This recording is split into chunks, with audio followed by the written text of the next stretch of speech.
Hello friends, ये video मैं इसलिए बना रही हूँ ताकि मैं आपको गाइड कर पाऊँ गूगल फॉर्म बनाने के लिए। तो सबसे पहला स्टेप क्या रहेगा, आपने गूगल ब्राउज़र खोलना है। ये खोलने के बाद आपने सर्च बार में टाइप करना है फॉर्म्स। और मैं ये मानकर चल रही हूँ कि आप अपने फ़ोन पर, टैब पर या लैपटॉप में जीमेल आईडी से लॉगिन होकर ही गूगल खोलेंगे। और अगर आप लॉगिन हुए हैं जिस भी आईडी से, उसमें आपने ये ध्यान रखना है कि जो आईडी आपको डीओई ने प्रोवाइड की हुई है उस आईडी से लॉगिन नहीं हो आप अपनी किसी आईडी से लॉगिन हो, क्योंकि डीओई में गूगल फॉर्म्स में स्टोरेज मुझे तो नहीं मिल रही है। तो मैं ये मान के चल रही हूँ कि शायद आपको भी वो ड्राइव में फॉर्म आपके सेव नहीं होगा क्योंकि एक्सेस नहीं है। तो आप अपनी किसी भी और जीमेल की आईडी से लॉगिन करके ही ये काम कीजिएगा गूगल फॉर्म वाला। अब आपने फॉर्म्स टाइप किया। फॉर्म्स टाइप करने के बाद आप गूगल फॉर्म्स क्रिएट पर क्लिक करेंगे। जब आप गूगल फॉर्म्स क्रिएट पे क्लिक करेंगे तो आपके पास इस तरह का एक टैब खुल जाएगा, गो टू गूगल फॉर्म्स। आप गूगल फॉर्म्स में गए तो आपके पास गूगल फॉर्म शो होगा। अब आपने क्वेश्चंस बनाने हैं। तो जब आपने क्वेश्चन बनाने हैं, जो भी आपका टॉपिक है, आप उस टॉपिक को फॉर्म को वो टाइटल दे दीजिए, जो भी आपने जिस भी टॉपिक पर अपनी क्विज़ बनानी है। अब जैसे सपोज़ मुझे अपनी क्विज़ बनानी है हेल्पिंग वर्ब्स पर, तो मैंने उसका टाइटल दे दिया हेल्पिंग वर्ब्स। फिर फॉर्म डिस्क्रिप्शन में मैं दे सकती हूँ कि मुझे क्या इसके बारे में बताना चाह रही हूँ, मैं क्या इंस्ट्रक्शन देना चाह रही हूँ। तो मैं इसकी इंस्ट्रक्शंस में दे दूँगी फिलअप्स। अब आगे चलेंगे हम, तो हमारे पास क्वेश्चन बनाने का ऑप्शन और हमारे पास क्वेश्चन बनाने का फॉर्मेट आता जाएगा।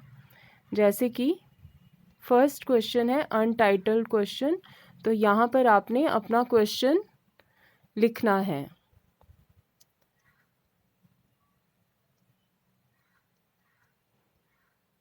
जो भी क्वेश्चन मुझे लिखना है वो मैं यहाँ पर लिख दूँगी, क्योंकि मेरा topic fill in the blanks है, फिलअप्स है, तो मैं फिलअप ही दे रही हूँ यहाँ पर।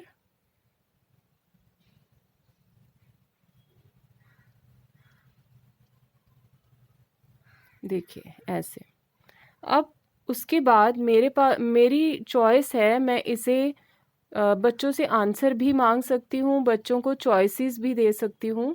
पर क्योंकि हम यूनिट टेस्ट के पॉइंट ऑफ व्यू से इस बारे में बात कर रहे हैं, तो बेस्ट रहेगा कि हम मल्टीपल चॉइस को सिलेक्ट करें। उससे हमें ये फ़ायदा होगा, अगर हम मल्टीपल चॉइस सिलेक्ट करते हैं तो हमारे पास ऑप्शन रहेगी इसके अंदर अपने आंसर्स फीड करने की। अगर हमारे आंसर्स ऑलरेडी फीड हुए होंगे तो जब भी हमें इसके रिस्पॉन्सेज मिलेंगे वो ऑलरेडी चेक्ड रिस्पॉन्सेज होंगे, उसमें हमें फिर से प्रिंट आउट्स निकाल के चेक करने की ज़रूरत नहीं पड़ेगी। तो स्पेसिफ़िकली मैं यहाँ बात कर रही हूँ मल्टीपल चॉइस क्वेश्चंस की। अब मेरी ऑलरेडी सिलेक्ट हुआ है ऑप्शन मल्टीपल चॉइस, तो मैं फर्स्ट ऑप्शन लिखूँगी यहाँ पर। सेकंड ऑप्शन, राइट, मैंने ये दो ऑप्शंस यहाँ पर लिख दिए। मुझे दो ही ऑप्शंस देने हैं तो मैंने दो ही ऑप्शंस लिख दिए। अब क्योंकि ये टेस्ट है, मैं नहीं चाहती हूँ बच्चा कोई भी क्वेश्चन स्किप करे, तो मैं यहाँ पर इसको रिक्वायर्ड को ऑन कर दूँगी।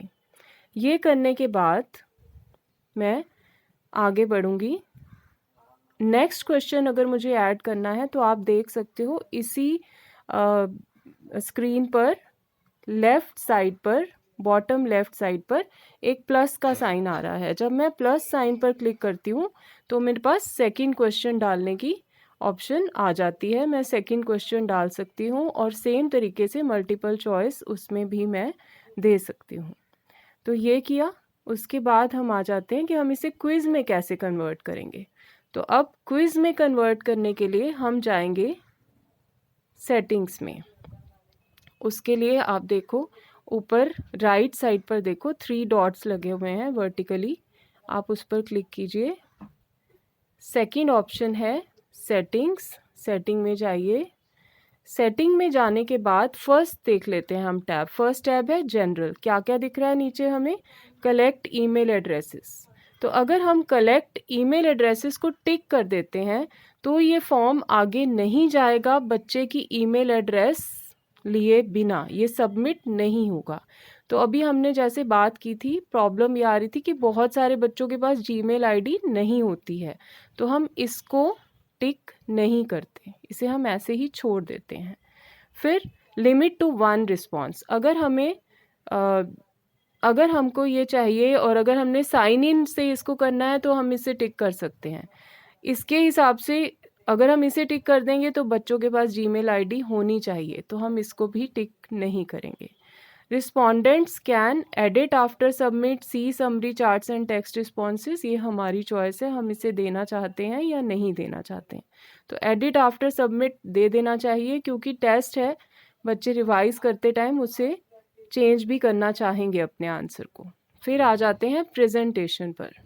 प्रेजेंटेशन में show link to submit another response, इस तरीके से हमारे पास कुछ यहाँ पर अलग अलग ऑप्शंस आ रही हैं। Show progress bar, show question order, ये शफल क्वेश्चन ऑर्डर, ये भी हमें अवॉइड ही करना चाहिए शफल क्वेश्चन ऑर्डर, क्योंकि हम इसमें कुछ ऐसा क्वेश्चन भी डालना चाह रहे हैं जो फर्स्ट नंबर पे ही रखना चाहते हैं हम, वो मैं अभी आपको बताऊंगी कि कौन सा क्वेश्चन। कंफर्मेशन मैसेज हम यहाँ सेम भी डाल सकते हैं, your response has been recorded. जैसे ही बच्चा काम कर लेगा उसके पास ये मैसेज चला जाएगा। फिर आता है main point, third number, quizzes.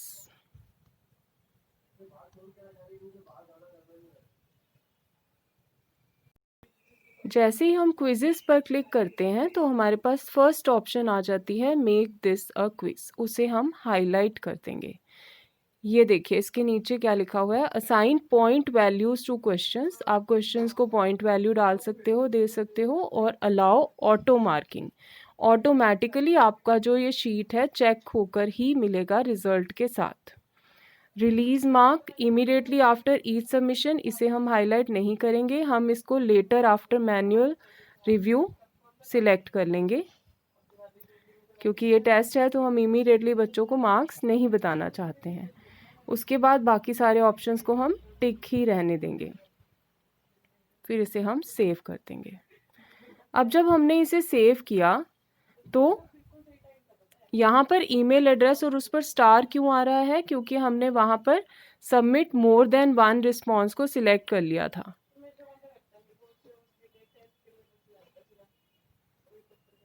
Limit to 1 response, अगर हम इसको ही टिक कर देंगे, कलेक्ट ईमेल एड्रेसेस को अनचेक कर देंगे, इन दोनों को अनचेक करेंगे तो वो ईमेल एड्रेस नहीं मांगेगा। ये देखिए अब वो ईमेल एड्रेस नहीं मांग रहा है। तो अब क्योंकि हमने इसे क्विज बनाया है तो हम हर क्वेश्चन पर जाएंगे। अब आप नीचे देखो, ये जो ब्लू टिक है इसमें आप करेक्ट आंसर को सिलेक्ट कर लो, इसको पॉइंट्स दे दो, जैसे कि मैंने इसे 1 पॉइंट दे दिया और डन। ये हमारा रेडी हो गया। टोटल पॉइंट्स इस क्विज के 1 है क्योंकि एक ही क्वेश्चन दिया है इसमें। अब हम आ जाते हैं कि हमें इसे असाइन कैसे करना है क्विज को। तो ऊपर टॉप पर आ जाओ, फिर से एक आपको कलर पैड दिख रहा है, फिर उसके बाद राइट साइड पॉइंटेड एरो दिख रहा है, फिर 3 डॉट्स दिख रही हैं। तो राइट साइड पॉइंटेड एरो पे आप क्लिक करोगे, यहाँ पर आपके पास मेल का ऑप्शन हाईलाइट हुआ है। आप लिंक के ऑप्शन पे जाओगे, लिंक के ऑप्शन पे गए, फिर ये बहुत बड़ा यूआरएल होता है, इसे थोड़ा शॉर्ट कर लेते हैं, शॉर्टन यूआरएल पे क्लिक करेंगे, यूआरएल शॉर्ट हो गया, इसको हम कॉपी करेंगे और ये लिंक हम अपने बच्चों के व्हाट्सएप ग्रुप में शेयर कर देंगे। तो ये है तरीका हमारा गूगल फॉर्म पर क्विज़ बनाने का। अगर किसी को कुछ भी डाउट है, कुछ शेयर करना है, कुछ ऐड ऑन करना है, तो you are most welcome, and let us try making quiz on the Google form.